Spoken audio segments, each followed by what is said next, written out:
Hello guys, আসসালামু আলাইকুম। সবাই কেমন আছেন? আমি আছি জাহিদুল ইসলাম আপনাদের সাথে। আজকে কথা বলবো মূলত বাংলাদেশ এবং ইন্ডিয়ার যে চ্যাম্পিয়ন্স ট্রফির প্রথম ম্যাচটা, ওই চ্যাম্পিয়ন্স ট্রফিতে ওই ম্যাচে আজকের ম্যাচে বাংলাদেশের একাদশটা কেমন হতে পারে ওই সম্পর্কে আজকে আপনাদের সাথে কথা বলবো। আমি আমার মতামতটা জানাবো, আপনারা আপনাদের মতামতটা কমেন্ট বক্সে জানাতে পারেন। তো আমরা আর কথা না বাড়িয়ে চলুন শুরু করি। আমাদের চ্যাম্পিয়ন্স ট্রফিতে মূলত তো ১৫ জনের একটা স্কোয়াড থাকে। ওই ১৫ জনের প্রথম যে আমাদের ৩ জন যে ওপেনার থাকে, ওই ৩ জন ওপেনার একজন হচ্ছে সৌম্য সরকার, তানজিদ তামিম এবং পারভেজ হোসেন ইমন। তো আমরা প্রথমত আজকের যে স্কোয়াড, এই স্কোয়াডে যে ২ জন নিব মূল ওপেনার, একজন তো ব্যাকআপ থাকবে উপরে। মূল যে ওপেনার ২ জন থাকবে, একজন হচ্ছে সৌম্য সরকার এবং তানজিদ হাসান তামিম। এই ২ জন মোটামুটি আমি মনে করি, আমার দিক থেকে মনে করি এই ২ জনে মোটামুটি ক্যাপেবল। এরপর আমরা ওয়ান ডাউনে ধরেন শান্ত আছে ক্যাপ্টেন, তিনি অবশ্যই দলে থাকবেন। তার তো বাইরে যাওয়ার কোনো অপশন নেই বর্তমানে। তারপরে ৪ নম্বরে এখন একটা বিষয় নিয়ে অনেকে কনফিউজড, হৃদয় থাকবে নাকি মিরাজ থাকবে। আমি আমার দিক থেকে যেটা মনে করি, আমি মনে করি যে এখানে মিরাজ লাস্ট ৭টা ম্যাচে কিন্তু অত্যন্ত ভালো খেলতেছে ৪ নম্বর পজিশনে। আর হৃদয় কিন্তু লাস্ট কয়েকগুলা ম্যাচে কিন্তু পারফরমেন্স তার তেমন একটা দেখা যায়নি। যে বিপিএল গেছে বাংলাদেশের, ওই বিপিএলও কিন্তু হৃদয় তেমন একটা ভালো করতে পারে নাই। সুতরাং হৃদয়কে না খেলিয়ে আমরা যদি মিরাজ খেলাই, তারপরে আমরা ৭ নম্বরে আবার জাকির আলী অনেককে আমরা রাখতে পারি।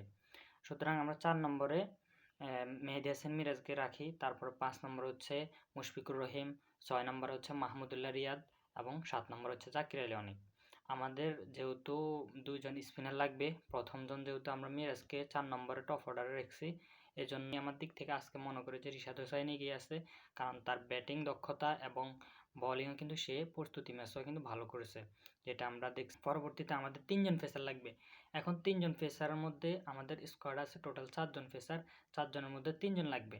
এবং বর্তমান ফর্ম বিবেচনায় কিন্তু মুস্তাফিজুর রহমান যদিও অভিজ্ঞতার বিচারে থাকবে, কিন্তু আমার মনে হয় ইন্ডিয়ার সাথে সবসময় ছোট সাকিব যাকে বলি আমরা, তানজিম সাকিব, সে কিন্তু সবসময় ইন্ডিয়ার সাথে ভালো করে। তো সুতরাং আমাদের ৩ জন পেসার থাকবে। তাসকিন আহমেদ অবশ্যই দলে থাকবেন। তিনি আজকের মানে পেসের প্রধান যে নেতা থাকবে, উনি হচ্ছেন তাসকিন আহমেদ। এবং ২ নম্বরে যে নামটা থাকবে, ওই নামটা আমার মনে হয় নাহিদ রানা।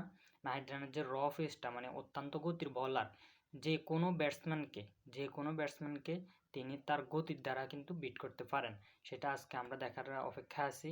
এবং আরেকজন পেসার কে হবেন এ ব্যাপারে আমার মতামত হচ্ছে তানজিম সাকিব। যেহেতু মুস্তাফিজুর রহমান অভিজ্ঞতার বিচারে হয়তো টিকেও যেতে পারেন, তবে আমার দিক থেকে মনে হয় তানজিম সাকিবকে নেওয়াটাই বেটার হবে। কেননা আমরা দেখছিলাম যে সব সময় কিন্তু লিটন কুমার দাস বলেন, তারপরে হচ্ছে আপনার তানজিম হাসান সাকিব, ওরা কিন্তু সবসময় ইন্ডিয়ার সাথে ভালো করে। তো এই ছিল আজকের আমার ভিডিওটি। আমি যে স্কোয়াডটা বানাইছি, ওই স্কোয়াডটা আপনাদের থেকে কেমন লেগেছে সবাই অবশ্যই কমেন্ট করে জানাবেন। আমি ভিডিওটা শেষ করার আগে আরেকবার স্কোয়াডটা বলে দিতেছি। আমাদের যে ওপেনার ২ জন, ওরা হচ্ছেন সৌম্য এবং তানজিদ তামিম। ৩ নম্বরে খেলবেন নাজমুল হোসেন শান্ত ক্যাপ্টেন। ৪ নম্বরে খেলবেন মেহেদী মিরাজ, ৫ নম্বরে মুশফিকুর রহিম, ৬ নম্বরে হচ্ছে মাহমুদুল্লাহ রিয়াদ, ৭ নম্বরে হচ্ছে জাকির আলী অনিক এবং ৮ নাম্বার যে পজিশনটা, ওইটাতে খেলবেন রিশাদ হোসাইন এবং তাসকিন আহমেদ, নাহিদ রানা এবং তানজিম সাকিব। তো আপনারা আপনাদের দলটা বানিয়ে আপনারা অবশ্যই কমেন্ট বক্সে জানাবেন। আজকের ভিডিওটা এ পর্যন্তই। সকলে ভালো থাকবেন, সুস্থ থাকবেন এবং আসসালামু আলাইকুম।